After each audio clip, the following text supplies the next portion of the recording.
Lifestyle हमारी बहुत बदल चुकी है पहले से अब। बहुत ज़्यादा अब लोग स्ट्रेस लेने लगते हैं, बात-बात पर चिड़चिड़े हो जाते हैं, परेशान हो जाते हैं, गुस्सा करने लगते हैं। हर वक़्त आप उनसे पूछेंगे कि अगर यार कैसी है तुम्हारी लाइफ?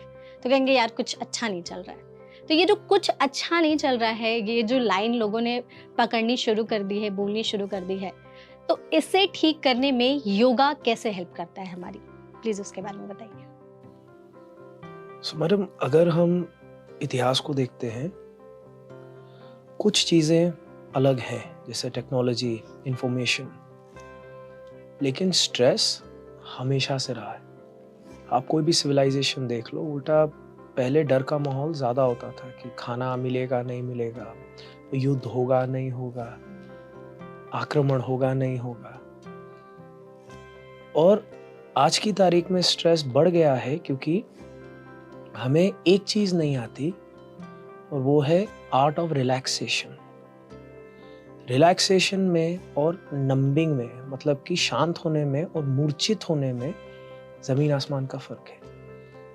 अब मूर्छित होने के अलग-अलग तरीके हैं। मैं खा-खा के मूर्छित हो जाऊँ, मैं टीवी देख-देख के हो जाऊँ, मैं सोशल मीडिया में डूम स्क्रॉल करते-करते हो जाऊँ, और मुझे लग रहा है कि मैं शांत हो रहा हूँ, ये मेरा आरएनआर टाइम है, रेस्ट एंड रिक्रिएशन जो सोल्जर्स को मिलता है, पर ये आरएनआर टाइम नहीं है, क्योंकि हमारे शरीर पे तो स्ट्रेस बना हुआ है। अगर इन्फॉर्मेशन ओवरलोड हो रहा है तो हमारे मन पे भी स्ट्रेस है। आपको लग रहा है कि आप अपने कॉन्शियस माइंड से यूट्यूब वगैरह नहीं देख रहे, लेकिन आपका जो एक इंटरनल प्रोसेसिंग ऑफ इन्फॉर्मेशन है, ओवरलोड है, सेंसरी ओवरलोड, वो बहुत ज़्यादा है। तो अगर आप योग को एक बहुत ही रूडिमेंटरी सेंस में समझने की कोशिश करते हैं, it is the art of relaxation, it is an art of conscious relaxation. और रिलैक्सेशन बहुत कीमती है, क्योंकि वही वो समय है जब हमारा माइंड अपने आप को हील करता है, हमारी बॉडी अपने आप को हील करती है। और लोग आज की तारीख में रिलैक्सेशन नहीं जानते, और योग जितना सीखेंगे उतना वो अपने आप को शांत करना सीखेंगे, उतना वो समझेंगे कि इस विचित्र दुनिया के साथ कैसे हमें डील करना है। और ये जो चिड़चिड़ाहट है, इट इज़ बिकॉज हमारे अंदर एक कमी है। अगर आप नहीं सोएंगे तो आप चिड़चिड़ाएंगे, अगर आपके पास सही भोजन नहीं होगा तो कोई एक कमी है जिसकी वजह से हम चिड़चिड़ा रहे हैं, गुस्सा कर रहे हैं। पर अगर हम वेल रेस्टेड हैं तो इतना गुस्सा नहीं आता। So we need to learn how to rest. हमें सीखना होगा कि खुद को शांत कैसे करें। बिल्कुल, ये चीज़ आपने सही की, जैसे कि आजकल लाइफ़ भी बहुत ज़्यादा फ़ास्ट हो गई है। बहुत से लोग कहते हैं कि स्लो लोगों के लिए अब जगह नहीं बची है। आप जितना फ़ास्ट होंगे, जितना जल्दी चीज़ों को सीखेंगे, तो इस जल्दी-जल्दी के चक्कर में ना लोग स्ट्रेस लेने लगते हैं। तो रिलैक्स करना बहुत ज़्यादा ज़रूरी है, मेंटली भी, फिज़िकली भी, ताकि हम आगे जैसा आपने कहा दुनिया से डील कर सकें। तो जैसे हम योग की बात कर रहे थे, तो बहुत सारे लोग कहते हैं कि योग से बहुत सारी बीमारियाँ ठीक हो जाती हैं। तो ये मेंटली और फिज़िकली हमें कैसे हील करता है, और क्या सच में कहीं प्रूफ है कि योग करने से बहुत सारी बीमारियाँ ठीक हो सकती हैं? तो सबसे पहले तो हमें ये देखना होगा कि हम योग को डिफाइन कैसे करते हैं। एक बड़ा वेस्टर्न कंसेप्ट है योगा, जिसमें आसन कर रहे हैं, सब कुछ कर रहे हैं। और अगर इसको आप एक फिजिकल एक्सरसाइज की तरह लेते हो, तो फिजिकल एक्सरसाइज के तो अपने बेनिफिट्स होते हैं। इंजरी प्रिवेंशन होगी, मेटाबॉलिज्म अच्छा होगा, कार्डियोवैस्कुलर हेल्थ इतनी नहीं होगी, क्योंकि योग, अगर प्राणायाम करते हैं तो होगी, क्योंकि योग एक लो इम्पैक्ट एक्सरसाइज है। तो जो हेल्थ बेनिफिट्स हैं योग के, उसमें तो बहुत सारे साइंटिफिक योगा के, क्योंकि योग अलग है, योग प्राचीन है, योग इंडियन नॉलेज सिस्टम्स है, योग हमारे कॉग्निटिव जो सेरिब्रल कोर्टेक्स है, हमारे नर्वस सिस्टम है, उस पे आधारित है, हमारे एंडोक्रिनोलॉजी पे काम करता है। तो उसके साइकोलॉजिकल बेनिफिट्स कई गुना ज़्यादा हैं। और योग को समझने के लिए हमें IKS जो इंडियन नॉलेज सिस्टम्स हैं उनको समझना होगा। लेकिन आज की तारीख में जो एक योग का एक बहुत छोटा हिस्सा, जो उसका फिजिकल एस्पेक्ट है, वो ही ज़्यादा प्रचलित है। तो इसलिए अगर आप किसी बच्चे से सड़क पे पूछते हैं या जेनजी से पूछते हैं कि योग क्या है, उसको लगता है, उसको पता है, क्योंकि उसके जिम में एक कोई क्लास हो रही है योग, और उसमें वो आसन कर रहे हैं, ये कर रहे हैं, वो कर रहे हैं। उसके फिजिकल बेनिफिट्स बिल्कुल होंगे, और फिजिकल बेनिफिट्स के जो साइकोलॉजिकल बेनिफिट्स होते हैं कि थोड़ा डोपामिन रिलीज हो गया, थोड़ा कोर्टिसोल डाउन चला गया, पर उतना तक ही है। अगर हम लॉन्ग टर्म साइकोलॉजिकल बेनिफिट्स की बात कर रहे हैं या फिर हम एक कॉग्निटिव बेनिफिट की बात कर रहे हैं, तो हमें योग को, साधना को और इंडियन नॉलेज सिस्टम्स को थोड़ा और गहरा जाके समझना होगा। 2 तरीके की सांस ले लो और फिर हमें लगता है कि उससे सारे जो हम योग के बेनिफिट्स की बात कर रहे हैं, जो कॉग्निटिव बेनिफिट्स की बात कर रहे हैं, वो मिल जाएंगे। नहीं मिलेंगे। आपको फिजिकल बेनिफिट्स मिल जाएंगे। अगर आप भुजंग आसन कर रहे हैं तो ठीक है, आपकी हिप्स वगैरह अच्छी हो जाएंगी, लेकिन जो एक माइंड बॉडी कनेक्शन है, जो एक कॉग्निटिव एस्पेक्ट है, उसके लिए गहरा उतरना पड़ेगा, और तब आती है साधना, मेडिटेशन। बिल्कुल, जैसा मेडिटेशन की आपने बात छेड़ी दी, इसके बारे में भी हम जानने वाले थे। मेडिटेशन के बारे में बताइए, और योगा और मेडिटेशन कितने अलग है एक दूसरे से, और क्या दोनों को साथ में करना चाहिए, इसके बारे में प्लीज बताइए। अगर हम योग की बात करें तो योग और साधना एक है। अगर हम फिजिकल एस्पेक्ट की बात करें तो फिर आप एक मेडिटेशन प्रैक्टिस को जोड़ सकते हैं। देखिए, बहुत जरूरी है कि हम समझें, इशू अब हमारे माइंड में है, स्ट्रेस अब हमारे माइंड में है, तो बहुत कीमती है कि हम अपने विचारों से जूझना सीखें। हम एक कंटेम्पलेटिव एलिमेंट हमारे लाइफ में लेकर के आए, क्योंकि आज की तारीख में अभी जो हमने डिस्कशन किया था, एक सेंसरी ओवरलोड है, तो एक फ्री थॉट खत्म होता जा रहा है, बनते जा रहे हैं हम चीजों में, बनते जा रहे हैं, और साथ में एक अवेयरनेस नहीं है। अब अवेयरनेस होती है तो चॉइस होती है। अगर हर समय हम क्रॉनिकली फेटीग्ड रहेंगे, थके हुए रहेंगे, तो फिर हम सोचना ही नहीं चाहते। क्यूरियोसिटी चली गई।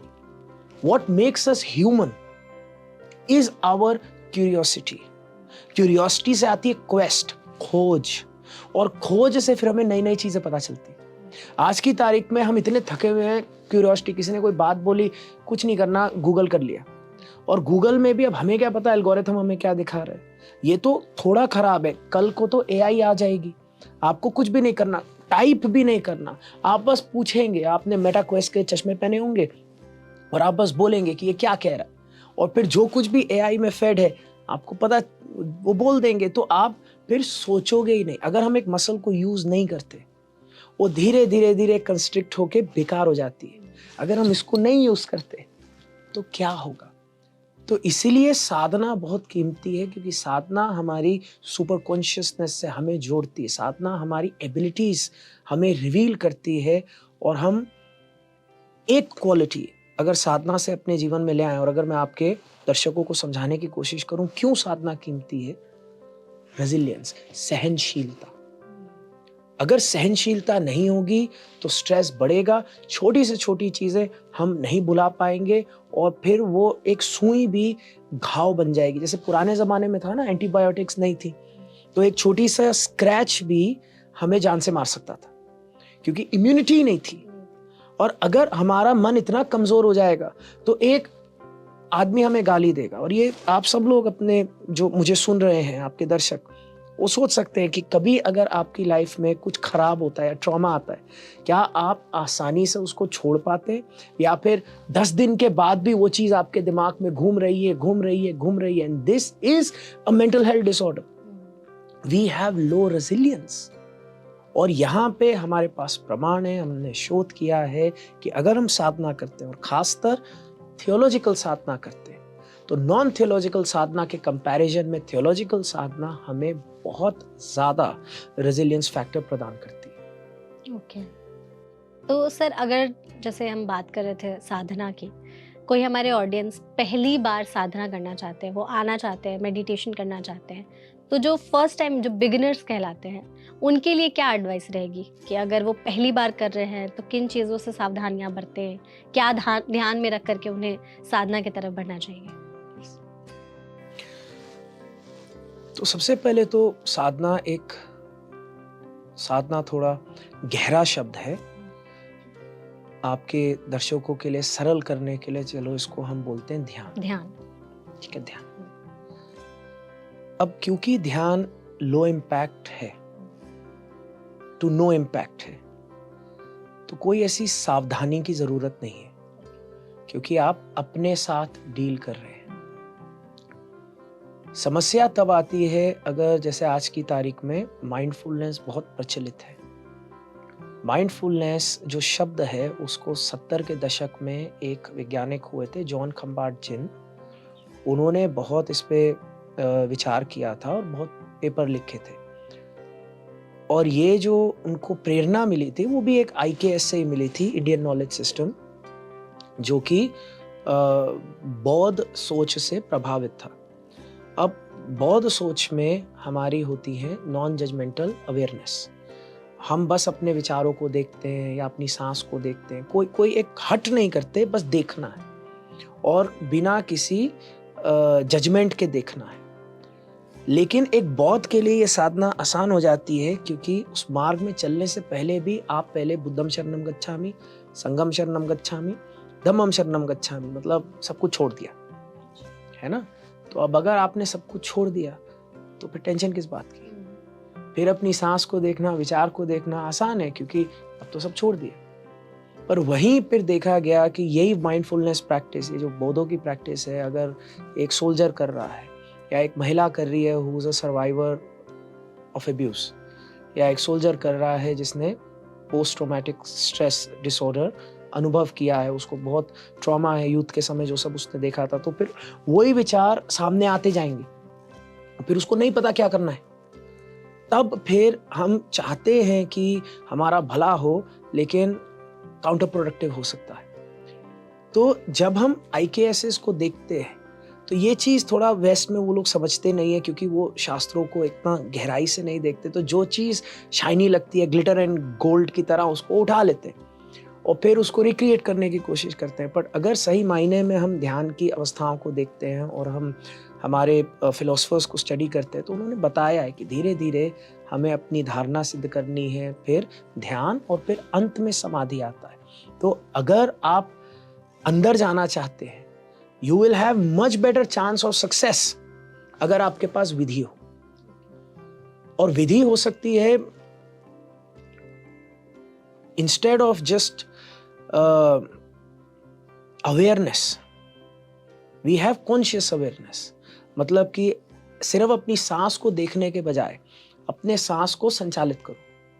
तो ये तो या काउंटेड ब्रेथ हो गई या प्राणायाम हो गई, तो इससे ज्यादा अच्छा ध्यान लगेगा।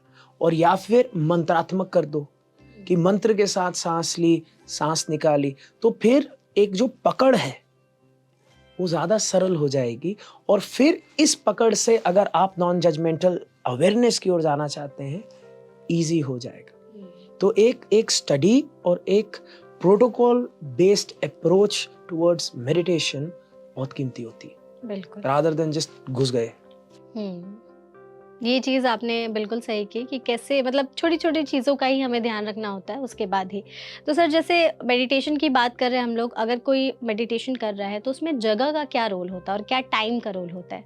कोई पर्टिकुलर टाइम है कि इसी टाइम पर हम ध्यान लगाएँगे तो इसके बेनिफिट्स हमें ज़्यादा मिलेंगे, और किसी एक जगह पे हमने शुरू किया तो क्या उसी जगह पर कंटिन्यू करें या फिर जगह चेंज कर सकते हैं? उसके बारे में प्लीज़ बताइए। बहुत लोगों को इसको लेकर कन्फ्यूजन रहती है। अब समय का प्रभाव पड़ सकता है, और आप देखिए जो इंडिक सिस्टम्स हैं वो कितने बढ़िया हैं। उन्होंने 2 समय दिए थे, एक तो संध्या काल और एक ब्रह्म मुहूर्त। तो अगर हम इसको साइंटिफिकली देखते हैं तो ये वो टाइम होता है जब हम सबसे ज़्यादा वनरेबल हैं। हमारे जो डिफेंस मैकेनिज्म्स हैं वो डाउन है। जैसे हम सुबह सुबह उठते हैं तो हमें सपना याद होता है और फिर भूल जाते हैं, क्योंकि हमारे डिफेंस मैकेनिज्म्स डाउन है। रात को सोते सोते हम ग्रोगी हो जाते हैं, वो है ना, आधी नींद अवस्था में। और फिर हमने देखा है, अगर हम कुछ देख रहे हैं, कोई भूतिया पिक्चर देख रहे हैं, वही तो फिर वो थॉट्स सपना आने आता लगते है। हैं। हाँ। तो हमारे डिफेंसेस डाउन है। और ये जो टाइम है ये बड़े क्रिटिकल टाइम है। तो उन्होंने कहा ये टाइम आप भगवान को दो। अब वो कह रहे थे भगवान को, लेकिन वो चाहते थे कि हम अपनी मेंटल हेल्थ को, अपनी ध्यान, अपनी एक स्पिरिचुअल प्रैक्टिस को दें। ताकि ये टाइम जो क्रिटिकल है, जब हमारे डिफेंसेस डाउन है, हम अपने अंदर कचरा ना डाल दें। और ज़्यादातर क्या होता है, इस टाइम पे हम सबसे ज़्यादा कचरा डालते हैं। सुबह उठते हैं, फ़ोन देखते हैं, सोने से पहले फ़ोन देखते हैं। तो ये टाइम्स अच्छे हो सकते हैं जिससे वी कैन यूटिलाइज।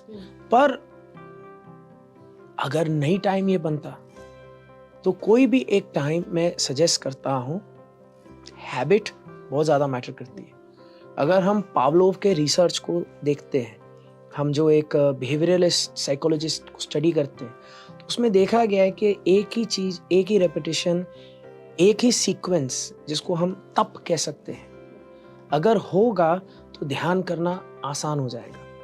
अगर एक हमने समय बांधा हुआ है अपने दिमाग में और फिर हमने अपने आप को रीइंफोर्स किया है, तो वो समय आएगा, ध्यान करना आसान हो जाएगा। और अगर रैंडमाइज्ड होगा तो प्रॉब्लमैटिक हो सकता है, क्योंकि आपका मन हर जगह होगा, तो आप खुद ही से लड़ रहे हो ध्यान करते समय। और वही चीज स्थान के साथ भी होता है। अगर एक स्थान है जिस स्थान के साथ आपकी साइकोलॉजिकल अटैचमेंट है, जिस स्थान में आपने कुछ चीज़ें रखी हैं जो आपको शांति देती हैं, मान लीजिए अगर आप थियोलॉजी में विश्वास रखते हैं तो आपने अपना भगवान रखा है, आपने अपने धूप दिया बत्ती रखा है, तो उसका अपने आप वहाँ गए तो एक इम्पैक्ट होना हम पे शुरू, एक जो नॉन वर्बल इम्पैक्ट होता है कि हाँ, हमें शांति महसूस होगी, ध्यान करना आसान होगा। और वही अगर मैं आपको शॉपिंग मॉल के अंदर बोलूं, जो आपकी ब्रेन एसोसिएट ही नहीं कर पा रही कि ध्यान करो। एक्सपर्ट्स हैं, आउटलायर्स हैं जो कहीं भी ध्यान कर सकते हैं। मेरे खुद के गुरु कहीं भी पे भी बैठ के शुरू हो जाते थे, है ना। तो उनके साथ हम ना कंपेयर करें, हमें अपने आप को जितनी सुविधा हो सके उतनी देनी चाहिए अगर हम शुरुआत करें।